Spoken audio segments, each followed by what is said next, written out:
Hello അസ്സലാമലൈക്കും എല്ലാവർക്കും പുതിയൊരു വീഡിയോയിലേക്ക് സ്വാഗതം. അരിപ്പൊടിയും മുട്ടയൊക്കെ കൊണ്ട് ഒരു 10-15 മിനിറ്റ് കൊണ്ടിനെ തയ്യാറാക്കി എടുക്കാൻ പറ്റിയിട്ടുള്ള നല്ലൊരു 4 മണി പലഹാരത്തിൻ്റെ റെസിപ്പി ആയിട്ടാണ് ഇന്ന് വന്നിട്ടുള്ളത്. വളരെ സിമ്പിളായിട്ടുള്ള റെസിപ്പിയാണ്. എല്ലാവർക്കും ഒരേ രീതിയിൽ തന്നെ തയ്യാറാക്കി എടുക്കാനും പറ്റും. അപ്പോൾ വീഡിയോ മുഴുവനായിട്ട് സ്കിപ്പ് ചെയ്യാതെ കാണുക. അപ്പോൾ നമുക്ക് നേരെ വീഡിയോയിലേക്ക് പോകാം. അതിനു മുന്നേ ചാനൽ ആദ്യമായിട്ട് കാണുന്നവരെ കണ്ടെങ്കിൽ ഒന്ന് സബ്സ്ക്രൈബ് ചെയ്യുക. അതുപോലെ തന്നെ വീഡിയോ കണ്ടുകൊണ്ടിരിക്കുമ്പോൾ തന്നെ ഇഷ്ടപ്പെടുകയാണെങ്കിൽ ഒന്ന് ലൈക്ക് ചെയ്ത് സപ്പോർട്ട് ചെയ്യുക. അപ്പോൾ നേരെ നമുക്ക് വീഡിയോയിലേക്ക് പോകാം. അപ്പോൾ ഈ ഒരു പലഹാരം തയ്യാറാക്കാനായിട്ട് ഞാനിവിടെ 250 ml കപ്പിന് 1 കപ്പ് അരിപ്പൊടിയാണ് എടുത്തിട്ടുള്ളത്. അപ്പോൾ അരിപ്പൊടി എടുക്കുമ്പോൾ നമ്മൾ വറുത്ത അരിപ്പൊടി തന്നെ എടുക്കാൻ ശ്രദ്ധിക്കുക. പത്തിരിക്കും ഇടിയപ്പത്തിനൊക്കെ എടുക്കുന്ന നൈസായിട്ടുള്ള അരിപ്പൊടിയാണ് കേട്ടോ ഞാനിവിടെ എടുത്തിട്ടുള്ളത്. ഇനി ഇതിലേക്ക് ഒരു മുട്ടയാണ് കേട്ടോ ചേർത്ത് കൊടുക്കുന്നത്. 1 കപ്പ് അരിപ്പൊടിക്ക് 1 മുട്ട എന്ന അളവിലാണ് ചേർത്ത് കൊടുക്കേണ്ടത്. ഇനി മധുരത്തിന് ആവശ്യമായിട്ടുള്ള പഞ്ചസാരയും കൂടെ ചേർത്ത് കൊടുക്കുക കേട്ടോ. അപ്പോൾ പഞ്ചസാര വെച്ചിട്ടാണ് ഇത് ചെയ്തെടുക്കുന്നത്. അപ്പോൾ ഞാനിവിടെ ഏകദേശം ഒരു 1/4 കപ്പോളം പഞ്ചസാര ചേർത്ത് കൊടുത്തിട്ടുണ്ട്. അത്യാവശ്യം നല്ല മധുരം ഉണ്ടാവും കേട്ടോ ഇത്. അപ്പോൾ നിങ്ങൾക്ക് ഇത്ര വേണ്ടാന്നുണ്ടെങ്കിൽ ഒരു 2-3 ടേബിൾ സ്പൂൺ മാത്രം ചേർത്ത് കൊടുത്താൽ മതി. ഇനി ഒരു പിഞ്ച് ഉപ്പും കൂടെ ചേർത്ത് കൊടുക്കുന്നുണ്ട്, മധുരം ഒന്ന് ബാലൻസ് ചെയ്യാൻ വേണ്ടിയിട്ടാണ്. ഇനി നമുക്ക് ഇത് നല്ലപോലെ ഒന്ന് മിക്സ് ചെയ്തെടുക്കണം കേട്ടോ. അപ്പോൾ ഇതിലേക്ക് ഞാൻ ചേർത്ത് കൊടുക്കുന്നത് തേങ്ങാപ്പാലാണ്. അപ്പോൾ വെള്ളത്തിലൊന്നുമല്ല കേട്ടോ ഇത് മിക്സ് ചെയ്തെടുക്കുന്നത്, തേങ്ങാപ്പാലിലാണ്. അപ്പോൾ കുറച്ച് ഒഴിച്ചു കൊടുത്തിട്ടുണ്ട്. എന്നിട്ട് ഇതാ ഇതുപോലെ ഒന്ന് മിക്സ് ചെയ്യുന്നുണ്ട്. ഏകദേശം ഒരു 1/4 കപ്പോളം തേങ്ങാപ്പാൽ ഞാൻ ഇതിലേക്ക് ഒഴിച്ചു കൊടുത്തിട്ടുണ്ട്. തേങ്ങാപ്പാലൊക്കെ ചേർത്തിട്ട് നല്ലപോലെ ഒന്ന് മിക്സ് ചെയ്തെടുക്കാം കേട്ടോ. ഇത് നമുക്ക് കിട്ടേണ്ടത് ഏകദേശം ഒരു ഇഡ്ഡലി മാവിൻ്റെയൊക്കെ ഒരു കൺസിസ്റ്റൻസിയിലാണ്. ഒരു സ്പൂണോ അല്ലെങ്കിൽ ഒരു ഫോർക്കോ വെച്ചിട്ട് 1 മിനിറ്റ് നേരം ഇതുപോലെ ഒന്ന് മിക്സ് ചെയ്യണം കേട്ടോ. എന്നാലേ അത് ആ ഒരു പഞ്ചസാരയൊക്കെ നല്ലപോലെ ഒന്ന് അലിഞ്ഞു വരുള്ളൂ. ഈ ഒരു പലഹാരത്തിൽ നമ്മൾ ബേക്കിംഗ് സോഡ ഒന്നും ചേർത്ത് കൊടുക്കുന്നില്ല കേട്ടോ. ചെറിയ രീതിയിലേ സോഫ്റ്റ് ഉണ്ടാവുള്ളൂ. ഇന്ന് നല്ലപോലെ ഹാർഡും അല്ല, കഴിക്കാൻ നല്ല ടേസ്റ്റ് ആയിരിക്കും കേട്ടോ. നമ്മൾ വായിലിട്ട് അലിഞ്ഞു പോകുന്ന ആ ഒരു സോഫ്റ്റ് ഇല്ലേ, അങ്ങനെയൊന്നും ഈ ഒരു പലഹാരം ഉണ്ടാവില്ല. നമ്മൾ അരിപ്പൊടി വെച്ചിട്ടാണ് ചെയ്തെടുക്കുന്നത്. പിന്നെ മുട്ട ചേർത്തിട്ടുള്ള ആ ഒരു സോഫ്റ്റ് മാത്രമേ ഉണ്ടാവുള്ളൂ. എന്നാലും ചായയുടെ കൂടെ കഴിക്കാൻ പറ്റിയുള്ള നല്ല ടേസ്റ്റി ആയിട്ടുള്ളൊരു പലഹാരമാണ് കേട്ടോ. ഇപ്പോൾ അത് നല്ല രീതിയിൽ മിക്സ് ചെയ്തെടുത്തിട്ടുണ്ട്. ഇനി നമുക്കിത് ഉണ്ടാക്കിയെടുക്കാം. അപ്പോൾ ഞാനിവിടെ തയ്യാറാക്കി എടുക്കുന്നത് ഇതുപോലെ കേക്ക് ടിന്നിലാണ് കേട്ടോ.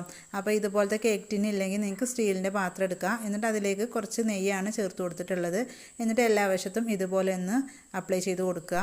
ഈ ഒരു പലഹാരം നമ്മൾ വേവിച്ചെടുക്കുന്നത് ആവിയിലാണ് കേട്ടോ, ഓയിലൊന്നുമല്ല. അതുകൊണ്ട് തന്നെ നല്ല ഹെൽത്തി ആയിട്ടുള്ളൊരു പലഹാരം കൂടെയാണ്.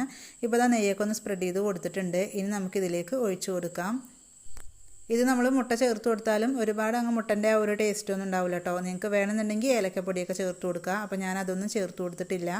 ഇപ്പോൾ അതാ വെള്ളമൊക്കെ തിളപ്പിക്കാൻ വെച്ചിട്ടുണ്ടായിരുന്നു. നല്ലപോലെ ആവി വരുന്ന സമയത്ത് നമുക്കിത് ഇറക്കി വെച്ചിട്ട് അടച്ചു കൊടുക്കാം. ആദ്യത്തെ ഒരു 3 മിനിറ്റ് നേരം നമ്മൾ ഹൈ ഫ്ലെയിമിൽ ഇട്ട് കൊടുക്കുക കേട്ടോ.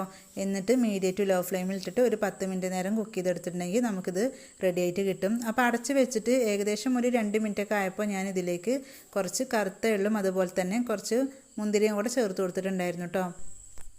ഈ ഒരു സമയത്ത് ചേർത്ത് കൊടുക്കുന്നത് വെച്ചാൽ ഇത് താഴ്ന്നു പോകില്ല. നമ്മൾ ഫസ്റ്റ് തന്നെ മാവ് ഒഴിച്ചു കൊടുത്ത ആ ഒരു സമയത്ത് എല്ലാം ഇട്ട് കൊടുത്തിട്ടുണ്ടെങ്കിൽ ചിലപ്പോൾ മാവിലങ്ങ് താഴ്ന്നു പോകും. അപ്പോൾ ഇങ്ങനെ ആകുമ്പോൾ ചെറുതായിട്ടൊന്ന് സെറ്റായി വരുമ്പോൾ താഴ്ന്നു പോകില്ല കേട്ടോ. നമ്മൾ മുകളിൽ ഇട്ടിട്ടുണ്ടെങ്കിൽ അതങ്ങനെ ഇരിക്കും. പിന്നെ നിങ്ങൾക്ക് നിങ്ങളുടെ കയ്യിൽ എന്തെങ്കിലും നട്ട്സ് ഉണ്ടെങ്കിൽ അതൊക്കെ ക്രഷ് ചെയ്തിടാം കേട്ടോ. പിന്നെ അതുപോലെ ടൂട്ടി ഫ്രൂട്ടി അങ്ങനെയൊക്കെ ഉണ്ടെങ്കിൽ ചേർത്ത് കൊടുക്കാം. ഇനി ഇതൊന്നും ചേർത്ത് കൊടുത്തിട്ടില്ലെങ്കിൽ കുഴപ്പമൊന്നുമില്ല. ഇതൊക്കെ കാണാനൊരു ഭംഗിക്ക് വേണ്ടിയിട്ടാണ് ചേർത്ത് കൊടുക്കുന്നത്. ഇപ്പോൾ അതാ ഞാനിവിടെ എല്ലാം വെച്ച് കൊടുത്തിട്ടുണ്ട്. ഇനി ഒരു സ്പാച്ചിൽ വെച്ചിട്ട് ഇതുപോലെ ഒന്ന് പ്രസ് ചെയ്ത് കൊടുക്കുക. അപ്പോൾ ഇങ്ങനെ ചെയ്തെടുത്തിട്ടുണ്ടെങ്കിൽ ആ ഒരു മുന്തിരിയൊക്കെ ഇതിൽ സെറ്റായിട്ട് കിടന്നോളും. അപ്പോൾ ഇനി നമുക്ക് വീണ്ടും അടച്ച് വെച്ചിട്ട് ഒരു 10 മിനിറ്റ് നേരം നമുക്കൊന്ന് വേവിച്ചെടുക്കാം.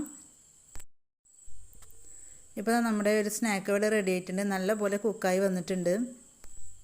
അപ്പോൾ ഇത് തൊട്ട് നോക്കുമ്പോൾ ഒട്ടിപ്പിടിക്കുന്നില്ലെങ്കിൽ നല്ലപോലെ സെറ്റായി വന്നിട്ടുണ്ട് കേട്ടോ. അതല്ല ഒട്ടിപ്പിടിക്കുകയാണെന്നുണ്ടെങ്കിൽ ഒന്നുകൂടി അടച്ച് വെച്ചിട്ട് 2 മിനിറ്റ് നേരം കൂടി വേവിച്ചെടുക്കുക. അരമണിക്കൂർ നേരം തണുക്കാനായിട്ടൊന്ന് മാറ്റി വെച്ചാൽ മതി കേട്ടോ. ഇപ്പോൾ അത് അരമണിക്കൂർ കഴിഞ്ഞപ്പോഴേക്കും നല്ലപോലെ തണുത്ത് വന്നിട്ടുണ്ട്. ഇതിൻ്റെ ആ ഒരു സൈഡ് വശമൊക്കെ നല്ലപോലെ വിട്ട് വന്നിട്ടുണ്ട്. ഇനി ഇത് ഈ പാത്രത്തിൽ നിന്ന് മാറ്റണമെങ്കിൽ ജസ്റ്റ് ഇതുപോലെ ഒന്ന് കമഴ്ത്തി കൊടുത്താൽ മതി. ജസ്റ്റ് ഒന്ന് തട്ടി കൊടുക്കുക, അപ്പോഴേക്കും ഇത് വിട്ട് കിട്ടും. ഇനി ഇത് കട്ട് ചെയ്ത് കഴിക്കാം കേട്ടോ. നമ്മുടെ ഇഷ്ടത്തിനനുസരിച്ച് ഏത് ഷേപ്പിൽ വേണമെങ്കിലും കട്ട് ചെയ്തെടുക്കാം. അപ്പോൾ അരിപ്പൊടിയും മുട്ടേണ്ടയിലൊക്കെ ഇതുപോലെ ഒന്ന് ചെയ്ത് നോക്കട്ടോ. വളരെ സിമ്പിളാണ് ഉണ്ടാക്കിയെടുക്കാൻ, എല്ലാവർക്കും ഇഷ്ടപ്പെടും. കട്ടൻ ചായയുടെ കൂടെയൊക്കെ കഴിക്കാൻ പറ്റിയുള്ള നല്ല ടേസ്റ്റി ആയിട്ടുള്ളൊരു പലഹാരം കൂടിയാണ് കേട്ടോ. പിന്നെ അതുപോലെ തന്നെ അധികം ഓയിലും കാര്യങ്ങളൊന്നുമില്ല, അതുകൊണ്ട് നല്ല ഹെൽത്തിയാണ്. നല്ല സോഫ്റ്റ് ആയിട്ടാണ് കേട്ടോ. നമ്മൾ കട്ട് ചെയ്തെടുക്കുമ്പോഴൊക്കെ നല്ല സോഫ്റ്റ് ആയിട്ട് തന്നെ ഇരിക്കുന്നത്, ഒരുപാട് ഹാർഡായിട്ടൊന്നുമല്ല. അപ്പോൾ എപ്പോഴും നമ്മൾ ഓയിലൊക്കെ മുക്കി പൊരിക്കുന്ന പലഹാരങ്ങളാണ് അധികം തയ്യാറാക്കൽ. അപ്പോൾ അതിൽ നിന്ന് വ്യത്യസ്തമായിട്ട് ഇതുപോലെയൊക്കെ ഒന്ന് തയ്യാറാക്കി കുട്ടികൾക്ക് കൊടുത്തു നോക്കുക. അപ്പോൾ അവർക്കൊക്കെ ഇഷ്ടപ്പെടും. അപ്പോൾ അതാ ഞാനിവിടെ ഒക്കെ കട്ട് ചെയ്തെടുത്തിട്ടുണ്ട്. അപ്പോൾ ഇത്രയുള്ളൂ നമ്മുടെ ഇന്നത്തെ ഒരു വീഡിയോ ഇഷ്ടപ്പെട്ടാൽ ഒന്ന് ലൈക്ക് ചെയ്യുക. അതുപോലെ തന്നെ നിങ്ങളുടെ അഭിപ്രായങ്ങൾ അറിയിക്കുക. ഫ്രണ്ട്സിനും ഫാമിലിക്കും ഷെയർ ചെയ്ത് സപ്പോർട്ട് ചെയ്യുക.